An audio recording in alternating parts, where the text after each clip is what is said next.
Çöldə çiçək oldum, çəməndə naxış. Şimşəkdə od oldum, buludda yağış. Sirli bir göz gördüm, nurlu bir baxış. Çevrildim çeşməyə, qarışdım çaya. Səni sevmək üçün gəldim dünyaya. Mən 1000 il əvvəl də gələ bilərdim,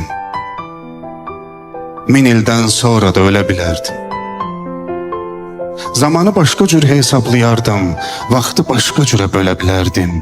Düşüb sən doğulan həftəyə, aya, səni sevmək üçün gəldim dünyaya.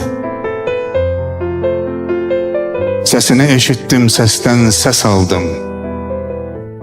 Şaqraq gülüşündən güc həvəs aldım.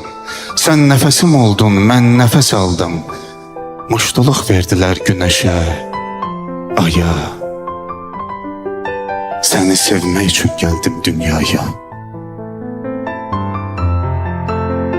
Neçə dinsizləri dinə gətirdim, sümbülü qorudum, dənə gətirdim. Gönlümdə nə varsa sənə gətirdim, mənim yollarımı kəsə bilmədi. Nə sərhəd, nə dəmir, nə daş, nə qaya. Səni sevmək üçün gəldim dünyaya. Məcnun da, Kərəm də, Fərhad da mənəm. Məcnuna, Fərhada qanat da mənəm. Sevgi də, ölüm də, həyat da mənəm. Şükür yaradanın verdiyi paya.